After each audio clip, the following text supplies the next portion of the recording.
Everyone, ಎಲ್ರಿಗೂ ನಮಸ್ಕಾರ. Welcome back to my YouTube channel. ಎಲ್ರು ಹೇಗಿದ್ದೀರಾ? ಚೆನ್ನಾಗಿದ್ದೀರಾ ಅಂತ ಅನ್ಕೊಂತೀನಿ.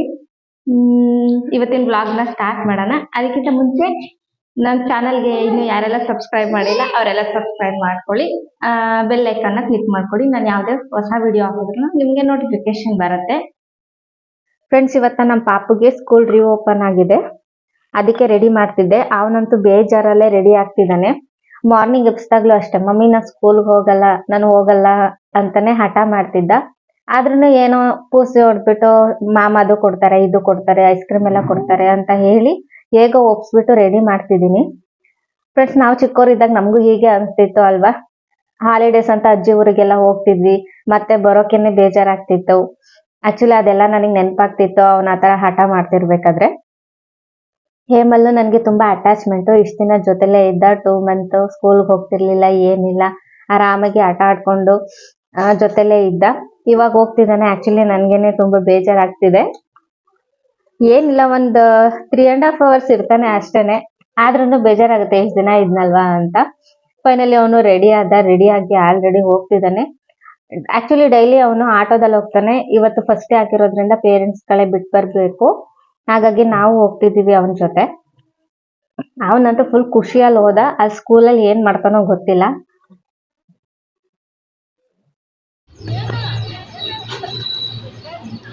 ಬಾಯ್ ಬಾಯ್. ಮನೆಯಲ್ಲಿ ಕೆಲಸ ಮಾಡ್ತಾ ಟೈಮ್ ಹೋಗಿದ್ದೆ ಗೊತ್ತಾಗ್ಲಿಲ್ಲ. ಆಲ್ರೆಡಿ 12:30 ಆಗೋಗಿತ್ತು. ಹಾಗಾಗಿ ಹೇಮಲ್ನ ಕರ್ಕೊಂಡ್ ಬರಕಂತ ನಾನೇ ಸ್ಕೂಲ್ಗೆ ಹೋದೆ. ಬಟ್ ಸರ್ಪ್ರೈಸಿಂಗ್ಲಿ ಅಲ್ಲಿ ಒಂದು ಆಕ್ಟಿವಿಟಿ ಇಟ್ಟಿದ್ರು, ಪೇರೆಂಟ್ಸ್ ಮತ್ತೆ ಮಗುಗೆ ಅಂತ. ಏನಿಲ್ಲ, ಮಗುದು ಸ್ಟಾರ್ಟಿಂಗ್ ಲೆಟರ್ ಏನಿದೆ ಅದಕ್ಕೆ ಗಮ್ ಹಾಕ್ಬಿಟ್ಟು, ಲೆಟರ್ ಬರ್ದು ಗಮ್ ಹಾಕಿ ಅದ್ರ ಮೇಲೆ ಥರ್ಮೋಕೋಲ್ ಅಲ್ಲಿ ಬಾಲ್ಸ್ ಇತ್ತು, ಅದನ್ನ ಅಣಿಸ್ಬೇಕು ಅಷ್ಟೇನೆ. ಅದನ್ನ ಇಬ್ರು ಮಾಡ್ಬೇಕಿತ್ತು. ನನ್ಗೂ ಖುಷಿ ಆಯ್ತು, ಫಸ್ಟ್ ಟೈಮ್ ಈ ತರ ಪಾರ್ಟಿಸಿಪೇಟ್ ಮಾಡಿದ್ದು, ಖುಷಿ ಆಯ್ತು. ಹಾಗೇನೆ ಬರ್ತಿರ್ಬೇಕಾದ್ರೆ ಅವ್ನ ಕಣ್ಣಿಗೆ ಮ್ಯಾಂಗೋ ಕಾಣಿಸ್ತು. ಮ್ಯಾಂಗೋ ಕಾಣಿಸಿದ್ಮೇಲೆ ಅವ್ನ್ ಬಿಡ್ತಾನ? ಅದನ್ನ ತಗೊಂಡ್ ಬಂದ್ವಿ, ಕಟ್ ಮಾಡಿ ಕೊಟ್ಟೆ, ತಿನ್ಕೊಂಡು ಇವತ್ತಿನ ದಿನನ ಅವನು ಖುಷಿಯಾಗಿ ಕಳ್ದ. ಅವನೇನು ಖುಷಿಯಾಗಿ ಕಳ್ದ. ಇವಾಗ ನೈಟಿಗೆ ಡಿನ್ನರ್ ಏನ್ ಮಾಡೋದು ಅಂತ ಯೋಚನೆ ಮಾಡ್ಕೊಂಡಿದ್ದೆ ನಾನು.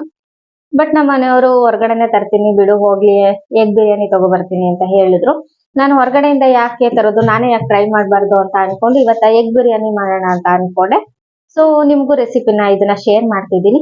ನಾನಿಲ್ಲಿ ಮೊದ್ಲಿಗೆ ಒಂದು ದಪ್ಪಾಗಿರೋದು 1-2.5 ಅಷ್ಟು ಆನಿಯನ್ ನ ತಗೊಂಡು ಅದನ್ನ ಸಣ್ಣ ಸಣ್ಣದಾಗಿ ಎಳೆ ಬರೋ ತರ ಕಟ್ ಮಾಡ್ಕೊಂಡು ಅದನ್ನ ಆಯಿಲ್ ಅಲ್ಲಿ ಡೀಪ್ ಫ್ರೈ ಮಾಡ್ಕೊಂಡು ರೋಸ್ಟ್ ಆಗಿನೇ ಬೇಯಿಸ್ಕೊಂಡು ನಾನು ಅದನ್ನ ಎತ್ತಿಟ್ಕೊಂಡೆ. ಎಗ್ ಬಿರಿಯಾನಿ ಮಾಡೋದಕ್ಕೆ ಎಗ್ ಇಲ್ದೇ ಇದ್ರೆ ಆಗತ್ತಾ? ಹಾಗಾಗಿ ನಾನು ಇಲ್ಲಿ ಒಂದು 6 ಮೊಟ್ಟೆನ ಚೆನ್ನಾಗಿ ಬೇಯಿಸಿ ಸಿಪ್ಪೆ ಸುಲ್ಬಿಟ್ಟು ಎತ್ತಿಟ್ಕೊಂಡಿದ್ದೆ. ನಾನು ಇಲ್ಲಿ ಬಿರಿಯಾನಿ ರೈಸ್ ಮಾಡ್ಕೊಳ್ಳೋದಿಕ್ಕೆ ಒಂದು ಪಾತ್ರೆಗೆ ಸ್ವಲ್ಪ ಆಯಿಲ್ ಹಾಕೊಂಡು ಸ್ಪೈಸಸ್ ಗಳನ್ನೆಲ್ಲ ಆಡ್ ಮಾಡ್ಕೊಂಡು ಅದನ್ನ ಚೆನ್ನಾಗಿ ಫ್ರೈ ಮಾಡ್ಕೊಂತಿದ್ದೀನಿ. ನಾನು 2 ಲವಂಗ, ಸ್ವಲ್ಪ ಚಕ್ಕೆ, ಸೋಂಪು, ಮತ್ತೆ ಒಂದು ಅನಾನಸ್ ಹೂವು, 2 ಏಲಕ್ಕಿ, 2 ಪಲಾವ್ ಎಲೆ, ಮತ್ತೆ ಕಸೂರಿ ಮೇಥಿ, ಇಷ್ಟು ಸ್ಪೈಸಸ್ ಗಳನ್ನ ಇದಕ್ಕೆ ಯೂಸ್ ಮಾಡ್ತಿದ್ದೀನಿ. ಅದು ಚೆನ್ನಾಗಿ ಫ್ರೈ ಆದ್ಮೇಲೆ ಒಂದ್ 4 ಕಪ್ ಅಷ್ಟು ನೀರ್ನ ಹಾಕೊಂಡು ಅದು ಚೆನ್ನಾಗಿ ಕುದ್ಮೇಲೆ ನಾನಿಲ್ಲಿ 1.5 ಕಪ್ ಅಷ್ಟು ರೈಸ್ ನ ತಗೊಂಡಿದ್ದೀನಿ. 1 ಕಪ್ ಬಾಸುಮತಿ ರೈಸ್ ಮತ್ತೆ ಅರ್ಧ ಕಪ್ ಜೀರಾ ರೈಸ್ ನ ತಗೊಂಡಿದ್ದೀನಿ. ಅದನ್ನ ನೀಟಾಗಿ ವಾಶ್ ಮಾಡಿ, ನಾವು ಏನು ನೀರ್ ಆಡ್ ಮಾಡಿದ್ವಿ ಅಲ್ವಾ ಅದಕ್ಕೆ ರೈಸ್ ನು ಆಡ್ ಮಾಡಿ, ರುಚಿಗೆ ತಕ್ಕಷ್ಟು ಉಪ್ಪು ಮತ್ತೆ 1 ಟೇಬಲ್ ಸ್ಪೂನ್ ಅಷ್ಟು ತುಪ್ಪನ ಹಾಕಿ ಚೆನ್ನಾಗಿ ಬೇಯಿಸ್ಕೊಳ್ಳಿ. ಚೆನ್ನಾಗಿ ಅಂದ್ರೆ ಒಂದು 75% ಬೆಂದ್ರೆ ಸಾಕು. ಮತ್ತೆ ನಾವು ಬೇಯಿಸ್ಕೊತೀವಲ್ವಾ ಬಿರಿಯಾನಿಯಲ್ಲಿ, ಹಾಗಾಗಿ 75% ಮಾತ್ರ ನೀವು ಬೇಯಿಸ್ಕೊಂಡು ಎತ್ತಿಟ್ಕೊಳ್ಳಿ. ನಾನಿಲ್ಲಿ ಒಂದು ಪಾತ್ರೆಗೆ ಸ್ವಲ್ಪ ಎಣ್ಣೆ ಮತ್ತೆ ಅರಿಶಿನ, ಸ್ವಲ್ಪ ಖಾರದ ಪುಡಿ ಮತ್ತೆ ಸ್ವಲ್ಪ ಉಪ್ಪನ್ನ ಹಾಕೊಂಡು ಅದು ಹಸಿ ವಾಸನೆ ಹೋಗೋವರೆಗೂ ಸ್ವಲ್ಪ ಫ್ರೈ ಮಾಡ್ಕೊಂಡು, ಆಮೇಲೆ ನಾವು ಏನು ಬೇಯಿಸಿ ಸಿಪ್ಪೆ ಸುಲ್ದು ಎತ್ತಿಟ್ಕೊಂಡಿದ್ವಿ ಅಲ್ವಾ ಆ ಎಗ್ಗಳನ್ನೆಲ್ಲ ಹಾಕೊಂಡು ಸ್ವಲ್ಪ ಟೈಮ್, ಒಂದು 3 ಮಿನಿಟ್ಸ್ ಅದನ್ನ ಚೆನ್ನಾಗಿ ಹುರ್ಕೊಂತಿದ್ದೀನಿ. ನೆಕ್ಸ್ಟ್ ಅದು ನೀಟಾಗಿ ಫ್ರೈ ಆದ್ಮೇಲೆ ಅದನ್ನ ಒಂದು ಪ್ಲೇಟಿಗೆ ಎತ್ತಿಟ್ಕೊಂತೀನಿ.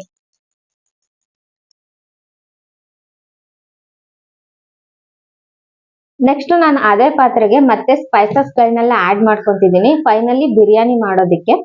ಸೇಮ್ ನಾನು ರೈಸ್ ಬೇಯಿಸ್ಕೊಳ್ಳೋದಿಕ್ಕೆ ಏನೇನೋ ಸ್ಪೈಸಸ್ ಗಳನ್ನ ಯೂಸ್ ಮಾಡಿದ್ದೆ, ಇಲ್ಲೂ ಅದೇ ಸ್ಪೈಸಸ್ ಗಳನ್ನ ಯೂಸ್ ಮಾಡ್ತಿದ್ದೀನಿ. ಅದ್ರ ಜೊತೆ 2 ಹಸಿಮೆಣಸಿನಕಾಯಿ, ಸ್ವಲ್ಪ ಕರಿಬೇವನ್ನ ಹಾಕೊಂಡು ಮತ್ತೆ ನೀಟಾಗಿ ಫ್ರೈ ಮಾಡ್ಕೊಂತೀನಿ.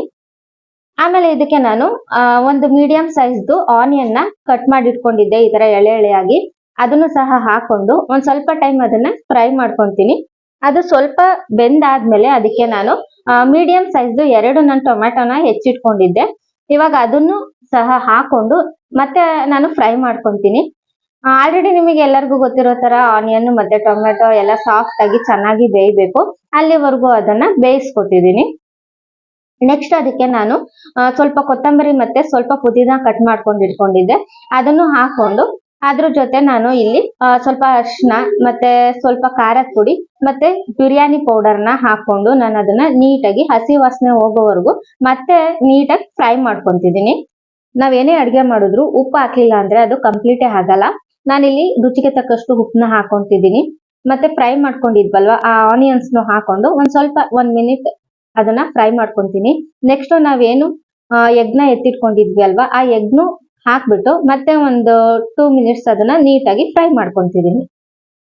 ಇದೆಲ್ಲ ಫ್ರೈ ಆದ್ಮೇಲೆ ನಾನು ಎಗ್ಗಳು ಮತ್ತೆ ಸ್ವಲ್ಪ ಮಸಾಲೆನ ಎತ್ತಿಟ್ಕೊಂತಿದ್ದೀನಿ. ಯಾಕೆಂದ್ರೆ ನಾವು ಹೈದ್ರಾಬಾದಿ ಬಿರಿಯಾನಿ ಟೈಪ್ ಅಲ್ಲಿ ಮಾಡ್ತಿರೋದ್ರಿಂದ ಲೇಯರ್ ತರ ಮಸಾಲಗಳನ್ನ ಆಡ್ ಮಾಡ್ಬೇಕಾಗತ್ತೆ. ಹಾಗಾಗಿ ನಾನು ಎತ್ತಿಟ್ಕೊಂತಿದ್ದೀನಿ. ಫೈನಲ್ ಸ್ಟೆಪ್ ಬಿರಿಯಾನಿನ ಮಾಡೋದಕ್ಕೆ ನಾನಿಲ್ಲಿ ಒಂದು ತವಾನ ಇಟ್ಕೊಂಡು ಅದ್ರ ಮೇಲೆ ನಾನು ಏನ್ ಮಸಾಲ ಉಳಿಸ್ಕೊಂಡಿದ್ದೆ ಆ ಪಾತ್ರನ ಇಟ್ಬಿಟ್ಟು ನೆಕ್ಸ್ಟ್ ಅದ್ರ ಮೇಲೆ ನಾನು ಏನ್ ಬೇಯಿಸಿಟ್ಕೊಂಡಿದ್ವಿ ಅಲ್ವಾ ಆ ರೈಸ್ ನ ಹಾಕೊಂತಿದ್ದೀನಿ. ನಾನು ಇಲ್ಲಿ 3 ಲೇಯರ್ ರೈಸ್ ನ ಯೂಸ್ ಮಾಡ್ತಿದ್ದೀನಿ.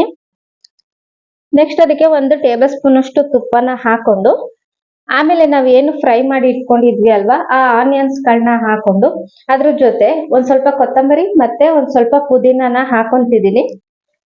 ನೆಕ್ಸ್ಟ್ ಇನ್ನೊಂದು ಲೇಯರ್ಗೆ ನಾನು ಮತ್ತೆ ರೈಸ್ ನ ಹಾಕೊಂತಿದ್ದೀನಿ, ನೀಟಾಗಿ ಹರಡ್ಕೊಂಡೆ. ಆಮೇಲೆ ನಾವೇನ್ ಮಸಾಲ ಮತ್ತೆ ಎಗ್ನ ಎತ್ತಿಟ್ಕೊಂಡಿದ್ವಿ ಅಲ್ವಾ ಅದನ್ನ ಹಾಕೊಂಡೆ. ಆಮೇಲೆ ಅದ್ರ ಮೇಲೆ ಮತ್ತೆ ರೈಸ್ ನ ಹಾಕೊಂಡೆ. ಕೊನೆಯದಾಗಿ ನಾನು ಮತ್ತೆ ಸ್ವಲ್ಪ ಫ್ರೈ ಮಾಡಿರೋದು ಆನಿಯನ್ ನ ಉಳಿಸ್ಕೊಂಡಿದ್ದೆ, ಆ ಆನಿಯನ್ ನ ಹಾಕಿದ್ದೀನಿ. ಮತ್ತೆ ಅದಕ್ಕೆ 1 ಟೇಬಲ್ ಸ್ಪೂನ್ ಅಷ್ಟು ತುಪ್ಪ, ಪುದೀನ ಮತ್ತೆ ಕೊತ್ತಂಬರಿನ ಹಾಕಿ ಒಂದು ಪ್ಲೇಟ್ ನ ಮುಚ್ಚಿಬಿಟ್ಟು 5 ಮಿನಿಟ್ಸ್ ಅದನ್ನ ಸಣ್ಣದಾಗಿರೋ ಉರಿಯಲ್ಲಿ ಬೇಯಿಸಿದ್ರೆ ನಮಗೆ ಸೂಪರ್ ಆಗಿರೋ ಬಿರಿಯಾನಿ ರೆಡಿ ಆಗತ್ತೆ. ನಾನಿಲ್ಲಿ ದಮ್ ಕಟ್ಟೋದು ಆತರ ಏನ್ ಮಾಡಿಲ್ಲ, ನಾರ್ಮಲ್ ಆಗಿ ಬೇಯಿಸಿದೀನಿ ಅಷ್ಟೇನೆ. ನೀವೇ ನೋಡ್ಬೋದು ಎಷ್ಟು ಸಖತ್ತಾಗಿ ಆಗಿದೆ ಅಂತ. ಇದನ್ನ ಒಂದು ಸರ್ವಿಂಗ್ ಪ್ಲೇಟ್ಗೆ ಸರ್ವ್ ಮಾಡಿದ್ರೆ ನಮ್ಗೆ ಸೂಪರ್ ಆಗಿರೋ ಟೇಸ್ಟಿ ಆಗಿರೋ ಎಗ್ ಬಿರಿಯಾನಿ ರೆಡಿ ಆಗುತ್ತೆ.